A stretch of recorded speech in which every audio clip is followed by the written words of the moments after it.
15 h sur Télé Djibouti, bienvenue à vous dans cette nouvelle édition dont voici les principaux titres.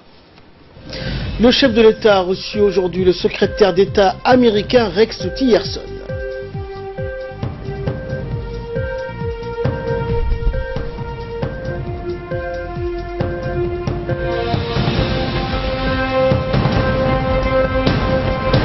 Et explosion de violence anti-musulmane au Sri Lanka. Merci à vous de nous rejoindre sur Télé Djibouti. Le président de la République, Ismaël Omar Guelleh, a reçu aujourd'hui, donc vendredi en milieu de matinée, au palais présidentiel, le secrétaire d'État américain Rex Tillerson en visite de travail à Djibouti dans le cadre d'une importante tournée qu'il effectue auprès de 5 pays du continent africain. Pour nous en dire plus sur ce plateau, avec nous Samatar Saïd. Bonjour Samatar. Bonjour Ahmed. Alors, comment s'est déroulée cette rencontre entre le secrétaire d'État américain et le président Guelleh ce matin? Eh bien, Ahmed, c'est une signe de patente de l'importance que les États-Unis accordent à la République de Djibouti. Notre pays intervient, Ahmed, à la deuxième étape de cette tournée de Rex Tillerson. Au cours de leur rencontre, le président Guelleh et le secrétaire d'État américain ont évoqué ensemble les relations d'amitié et de coopération entre les deux pays et les deux peuples. La collaboration privilégiée que les deux nations entretiennent en matière de développement économique a également été abordée au cours de cette audience. Il a rappelé que Djibouti et les États-Unis coopèrent dans plusieurs secteurs névralgiques de développement, notamment dans le domaine énergétique, Ahmed, où notre pays intègre plutôt le cercle restreint des nations africaines bénéficiant du programme américain Power, un partenariat fondé sur l'exploitation et le financement énergique. Il coopère aussi dans un autre domaine de développement tout aussi stratégique intitulé First Programme, qui a valeur, Ahmed, d'appui financier et de transfert d'expertise en matière de lutte contre le chômage et le renforcement des compétences professionnelles. Autre volet, Ahmed, les discussions entre le chef d'État djiboutien et le secrétaire d'État américain ont ensuite été étendues au partenariat exceptionnel que les deux peuples entretiennent dans le domaine militaire et de la sécurité. Les Djibouti et les États-Unis font office de binôme de succès en matière de collaboration dans la lutte contre le terrorisme et l'extrémisme violent. C'est en cela que notre pays abrite l'unique base militaire américaine en Afrique. Le partenariat, Ahmed, avec la Chine, la question de la crise avec DP World ou Doralé Terminal Conteneur, la bonne gouvernance constituent certains autres sujets évoqués au cours de cette rencontre avec le chef d'État djiboutien et le secrétaire d'État américain. Merci Samatar pour toutes ces précisions. Et à l'issue de sa rencontre avec le président Guelleh, le secrétaire d'État américain Rex Tillerson a remercié les autorités djiboutiennes pour l'accueil chaleureux réservé à lui-même et ainsi qu'à sa délégation. Il a apprécié et salué le leadership du numéro 1 djiboutien. On l'écoute. For his very warm welcome to Djibouti, and I appreciate his leadership not just here but in the region as well. And we had a very fruitful discussion on how we can deepen United States and Djibouti relations. I also want to thank President Guelleh for the opportunity to have an important dialogue with him as well. As I expressed to the Foreign Minister, the United States is committed to continuing this very strong partnership with Djibouti. Our relationship continues to provide benefits to both the people of the United States and certainly to the people of Djibouti, and both of us are working together to address a variety of challenges that this region is confronted with. One of our most important areas of cooperation and mutual interest, I think, is well understood, is security. And we're grateful to Djibouti for hosting thousands of United States troops here in Djibouti. This is a relationship that has been mutually beneficial to both the United States and Djibouti by strengthening Djibouti military forces as well. The U.S. military presence here does facilitate a very quick response to terrorism and violent extremism that threatens both of our countries, but as well it threatens the region and stability in this region. Wherever that threat may come from, whether it be ISIS finding its way to this continent or from Al-Qaeda, Al-Shabaab or other terrorist organizations, we are here in partnership with the people of Djibouti to protect the citizens of both our countries as well as countries in the region. And we greatly appreciate all that Djibouti is doing and the contribution of troops it makes to the African Union mission in Somalia through AMISOM. Djibouti plays a major role in safeguarding the free flow of global commerce through the Red Sea, allowing billions of people to access goods from all over the world by keeping the sea lanes free and open. During our meeting, we discussed the large role Djibouti plays in humanitarian support. It is a critical staging point for significant humanitarian aid that's distributed throughout the region. In particular, countries that are suffering food insecurity, Djibouti is a very important port for the delivery and distribution of food assistance to so many countries. And Djibouti also plays an extremely important role in its hosting of refugees that are escaping conflict in the region. We talked about our efforts to support reforms that will create long-term prosperity for Djibouti and will make Djibouti even more competitive for investments and trade. And part of our commitment in working with the government of Djibouti is to continue long-term progress towards good governance, strengthening the governance and the institutional governance capacity here in Djibouti. We're committed to support civil society development and institution building in several ways, and we had a very good exchange on that. So again, thank you, Excellency, for the warm welcome. We look forward to continuing this very important relationship with Djibouti. And again, I appreciated the opportunity for both of our meetings today. They were very useful to me. Thank you. Et de son côté, le ministre des Affaires étrangères, porte-parole du gouvernement, Mahmoud Ali Youssouf, a mis en exergue les différents points soulevés durant la réunion entre le président Guelleh et le secrétaire d'État américain Rex Tillerson. On l'écoute. Nous sommes fiers aujourd'hui que l'administration américaine ait pu compter Djibouti dans ce périple, d'où l'importance qui est accordée à notre pays par l'administration américaine. Comme vous le savez, Djibouti abrite le camp Lemonnier et ce partenariat sécuritaire et militaire se focalise sur la lutte contre le terrorisme et l'extrémisme violent. Les entretiens avec M. Tillerson ont porté donc sur des sujets aussi variés que la paix et la sécurité dans la région, le partenariat avec la Chine, la question du DCT et de DP World, la bonne gouvernance, le renforcement des capacités et l'insertion professionnelle. Les États-Unis et Djibouti sont des alliés et des partenaires fiables qui œuvrent à la stabilité des pays de la région et au développement durable. Djibouti s'est engagé aux côtés des États-Unis dans la lutte donc contre ces phénomènes. Par ailleurs, nous travaillons aussi dans le cadre du forum binational qui se réunira cette année au mois d'avril prochain. Et il faut souligner que l'ensemble des thématiques abordées au cours de cette audience ont d'ailleurs fait l'objet de préambule à une conférence de presse conjointe du ministre djiboutien des Affaires étrangères et de la coopération internationale et du secrétaire d'État américain Rex Tillerson. Il s'agit d'une conférence de presse conjointe tenue à la présidence de la République à l'issue des entretiens entre le chef de l'État djiboutien et Rex Tillerson. Mahmoud Ali Youssouf, qui a tenu cette conférence de presse conjointe avec le secrétaire d'État américain, avait pris part, tout comme le secrétaire général de la présidence, à la rencontre entre le président Guelleh et M. Tillerson. A noter également la présence à cette rencontre de l'ambassadeur des États-Unis d'Amérique auprès de la République de Djibouti, Larry Andry. Dans le reste de l'actualité, le ministère délégué au tourisme a organisé hier la clôture des assises nationales sur le tourisme qui se sont déroulées durant 3 jours au Palais du Peuple. C'est sous le patronage du Premier ministre Abdelkader Kamel Mohamed que ces assises avaient été ouvertes avaient ouvert ses portes le 5 mars dernier en présence de plusieurs membres du gouvernement et des acteurs de ce secteur. La cérémonie de clôture qui s'est déroulée au Palais a regroupé aussi plusieurs membres du gouvernement, dont le ministre des Finances, le ministre du Commerce et les représentants du secteur privé ainsi que les acteurs dans ce domaine du tourisme et le directeur de l'Office national du tourisme de Djibouti.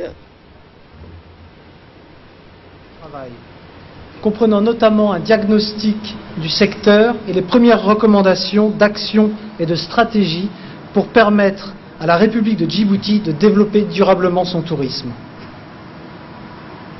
Les principales conclusions de nos travaux mettaient en exergue la qualité exceptionnelle et unique des sites touristiques et des traditions vivantes de votre pays.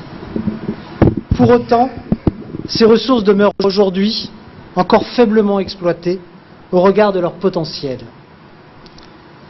Les résultats des études auprès des visiteurs internationaux indiquaient une attente forte pour des produits culturels et historique. Toutefois, nous insistions sur le fait que toute exploitation commerciale de ressources naturelles et culturelles se devait d'être équitable et responsable pour construire une identité forte et pour répondre durablement aux intérêts de toutes et de tous. Et de son côté, le ministre de l'économie et des finances, Ilyas Moussa Daoualé, a souligné la nécessité d'envisager des bonnes perspectives d'avenir et de mobiliser les acteurs qui catalysent ce secteur. On l'écoute. Mesdames et messieurs, chers invités, nous voilà arrivés au terme de ces assises nationales du tourisme, durant lesquelles les pouvoirs publics, le secteur privé et les partenaires au développement ont identifié la nécessité d'avoir un nouveau modèle de développement touristique, du secteur touristique. Je voudrais saisir cette occasion pour remercier tous les participants qui ont apporté leur contribution et leur implication forte dans ces travaux. Ces assises ont été une véritable opportunité pour aborder de nombreux sujets et les attentes des différents acteurs du tourisme, et notamment les opérateurs privés, sont énormes. J'ai lu avec beaucoup d'attention les comptes rendus des travaux et les recommandations et je me réjouis des axes retenus ainsi que la présentation du schéma directeur du tourisme qui, il faut le rappeler, est une première en République de Djibouti. La réforme de l'Office national du tourisme et le maintien d'un dialogue dynamique avec les professionnels du tourisme et des secteurs associés sont des axes essentiels à la réforme du secteur. Par ailleurs, le développement des infrastructures et les corridors de transport intérieur à destination des zones touristiques sont des priorités du gouvernement. En saisissant cette occasion, je voudrais ici inviter les professionnels du tourisme à s'impliquer davantage et faire partie du cadre de dialogue entre le pouvoir public et le secteur privé, qui est un cadre de concertation et de réflexion, pour qu'ensemble, avec le gouvernement, nous puissions améliorer l'attractivité et la compétitivité touristique de notre pays. Toujours en nouvelles nationales, le ministre de l'Intérieur, Hassan Omar Mohamed, a effectué du 6 au 8 mars dernier une visite de travail en Algérie pour participer notamment à la 35e session du Conseil des ministres de l'Intérieur des pays arabes. Le ministre a précisé dans ses interventions au sein des travaux de la conférence ainsi que dans les différentes audiences et rencontres bilatérales avec ses homologues et les représentants des organisations internationales le rôle très important de la politique du chef de l'État djiboutien Ismaël Omar Guelleh pour lutter contre le terrorisme et l'extrémisme ainsi que d'assurer la stabilité dans notre région par un équilibre exceptionnel entre la sûreté nationale et le rôle humanitaire de Djibouti pour accueillir les réfugiés des pays limitrophes. La conférence a adopté plusieurs résolutions concernant la situation sécuritaire entre les États ainsi que la coopération et la coordination dans les domaines de la sécurité. Le ministre djiboutien a rencontré en marge de la conférence en audience le ministre de l'Intérieur du Royaume d'Arabie Saoudite, son Altesse Royale le Prince Abdulaziz bin Saoud bin Naïf, où il a discuté avec lui de la coopération bilatérale entre les deux pays frères en matière de sécurité. Le ministre a félicité son homologue saoudien pour sa désignation président honoraire du Conseil des ministres de l'Intérieur des pays arabes. Et pour sa part, le prince a félicité le ministre djiboutien pour le rôle sage de la politique de la République de Djibouti dans la région. Le secrétaire d'État à la jeunesse et au sport, Hassan Mohamed Kamil, continue donc d'innover et d'apporter une touche personnelle à la redynamisation des CDC.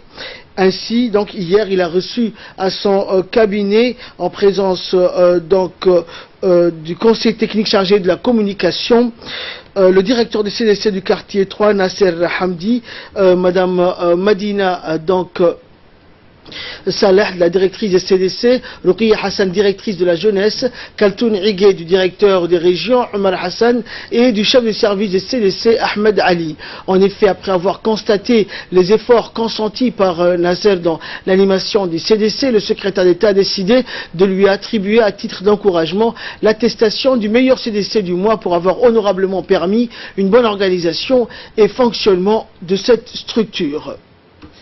Le secrétaire d'État a félicité donc puis remercié M. Nasser et l'a exhorté à poursuivre dans cette voie et a ajouté qu'un reportage allait être réalisé sur lui afin de servir de modèle à d'autres CDC. Il a par ailleurs rajouté que si un des CDC remportait ce titre 3 fois de suite, il lui réserverait une récompense plus conséquente. La direction de la dette publique du ministère du Budget a abrité hier un atelier de formation sur la formulation d'une stratégie de gestion de la dette à moyen terme organisée par la direction de la dette publique avec le concours de la Banque mondiale qui séjourne dans la capitale du 4 au 13 mars dans le cadre de la mission d'assistance technique pour le renforcement des capacités de la gestion de la dette publique de Djibouti. Cette mission dirigée par Julie Satilohi, économiste payée à la Banque mondiale, comprend Emre Balibek, spécialiste senior, et Mamadou Ndion, économiste senior à la Banque mondiale, ainsi qu'un expert externe et un expert de la CNUSED. 20 participants issus des directions du ministère du Budget et du MEFI, ainsi que de la Cour des comptes et de la Banque centrale de Djibouti, ont pris part à l'atelier qui se déroulera sur 4 jours pour se familiariser avec la méthodologie d'élaboration de la SDMT. Ont également participé à la cérémonie d'ouverture de l'atelier le directeur de la dette publique, Almis Mohamed Abdillahi, et le directeur du budget, Othman Sadir Ahmed. Mobiliser les ressources pour Djibouti de manière optimale, c'est-à-dire de réduire dans le temps les risques opérationnels, les risques qui sont liés à des facteurs exogènes que nous ne maîtrisons pas et que nous ne pouvons maîtriser, tels que l'évolution et la volatilité des taux de change, ainsi que l'évolution des taux d'intérêt. Compte tenu de ces données exogènes, nous devons, à travers les modèles que nous allons mettre en place, essayer de minimiser le coût de la dette pour Djibouti.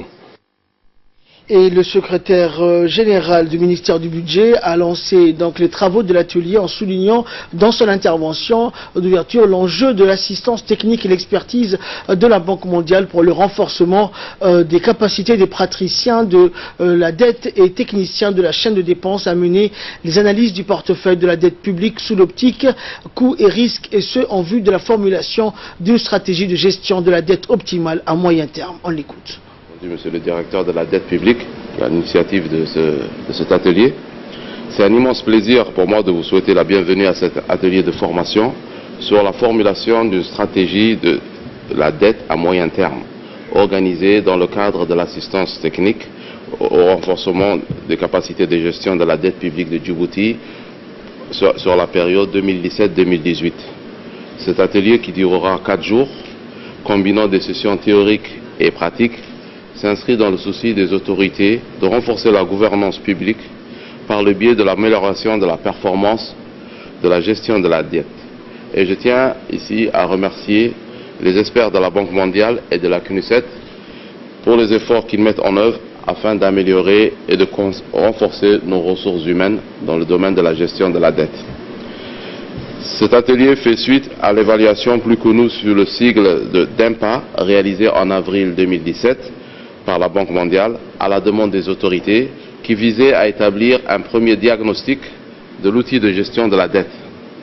Cette mission vise maintenant à renforcer les capacités analytiques en matière de gestion de la dette en nous aidant à analyser le portefeuille de la dette publique actuelle en termes de coûts et risques, d'analyser les différentes stratégies alternatives à moyen terme et évaluer les coûts et risques associés ainsi que leur faisabilité, et formuler in fine une stratégie de la gestion de la dette à moyen terme en se basant sur le contexte macroéconomique de Djibouti, la situation de la dette publique et les contraintes en matière d'emprunt.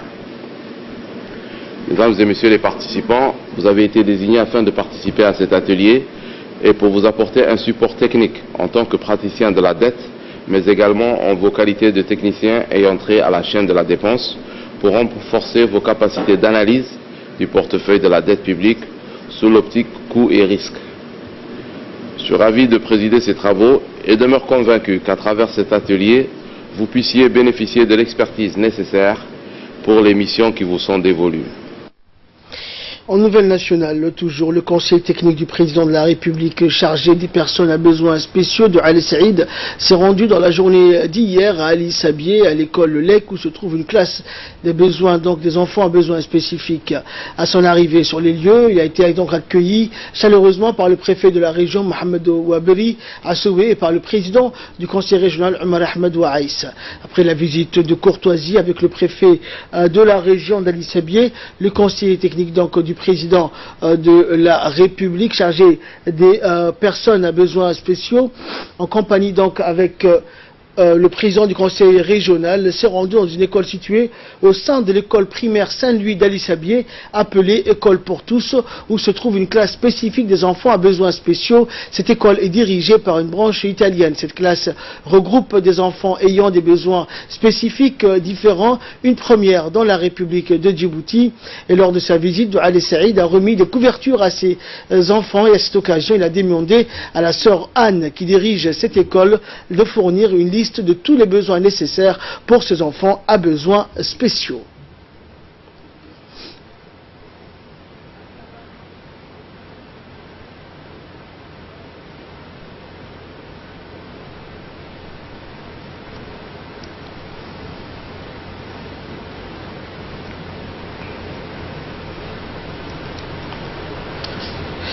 Et sœur Anne, donc, qui dirige cette école, s'est réjouie quant à elle de la visite du conseiller technique du président de la République chargé des personnes à besoins spéciaux. On l'écoute.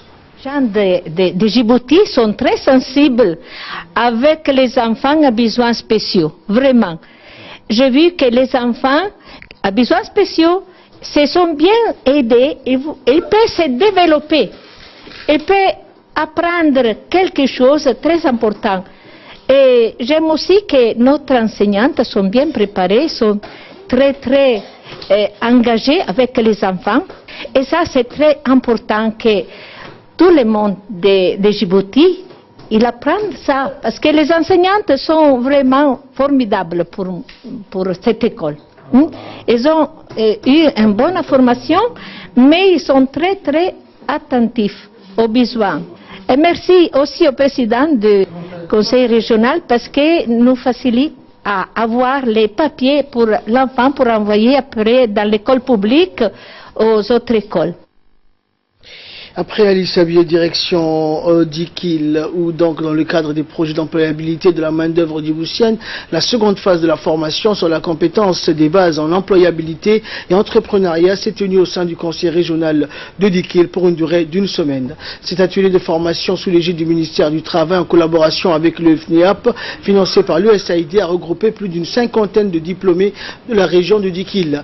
Rappelons que les objectifs de conquérir donc ou de rapprocher les jeunes diplômés à s'intégrer dans le milieu entrepreneurial afin de pouvoir créer leur propre projet ou leur entreprise. Cet atelier présidé par le président du conseil régional, compagnie de représentants du FNUAP, avec plus de 50 jeunes de la région de Dikil diplômés pour leur savoir dans le milieu d'administration et à la réalisation des projets. C'est pour la deuxième fois. Cette fois-ci, on a rectifié le tir puisqu'on n'a pas voulu laisser en marge même ceux qui n'ont pas pu avoir les diplômes, c'est-à-dire bac et au-delà. Donc il y a la plupart d'entre vous ce matin réunis ici. Vous avez, je pense, le niveau bac. Donc il y a la majorité qui ont le niveau de bac, mais vous manquez simplement l'acquisition du diplôme de baccalauréat. Donc c'est pour vous dire que vraiment, nous en tant que responsables, nous saluons ce projet d'acquisition de compétences de passe. Donc si vous avez déjà le niveau de bac, cela veut dire que vous n'êtes pas 20. En fait, vous avez des connaissances, vous avez des compétences. Donc il suffit qu'on vous appuie, donc qu'on vous donne une deuxième chance pour pouvoir lancer vous-même vos propres projets. Et après la clôture de la formation, les participants et les organisateurs ont réagi concernant l'importance de cet atelier pour les jeunes de la région de l'Unité. Nous les écoutons. Si aujourd'hui on est là ici, c'est pour en profiter la formation. Commençons par le thème du projet de formation, c'est que comment la création d'emplois ou la création d'un projet. Bon, nous, l'essentiel, c'est qu'aujourd'hui, on en profite et on est là pour en profiter. On remercie avant tout tous nos responsables de la région, des Dikil, commençant par nos préfets, M. Chekha, Mohamed Chekha, et puis monsieur le président du conseil régional, ainsi nos formateurs et toutes les associations. On a profité beaucoup de choses, comment c'est fixé de projets. Et là, on est encore dans le milieu de ces projets, plutôt dans le début, on est en début, juste au début de ces projets. Mais Inch'Allah, je souhaite vraiment en profiter et avoir un projet dans ma tête, fixer un objectif en même temps que mon propre projet, tant que je serai en formation. Et de là, nous passons aux nouvelles du monde avec Samatar. Alors Samatar, la neige perturbe la grosse pomme ou la ville de New York. Une tempête de neige qui touche le nord-est des États-Unis trouble les transports routiers et aériens dans la région. Effectivement, Ahmed, en quelques heures, une trentaine de centimètres de neige ont recouvert New York. Le nord-est des États-Unis est touché par une tempête avec des vents à près de 50 km à l'heure. Résultat, la ville fonctionne au ralenti. Beaucoup de bureaux et des services publics ont fermé plutôt pour permettre aux employés de rentrer chez eux, avec des températures assez douces au-dessus de 0 degré. En dehors de New York, dans le New Jersey, les écoles ont été fermées et le gouverneur a déclaré l'état d'urgence.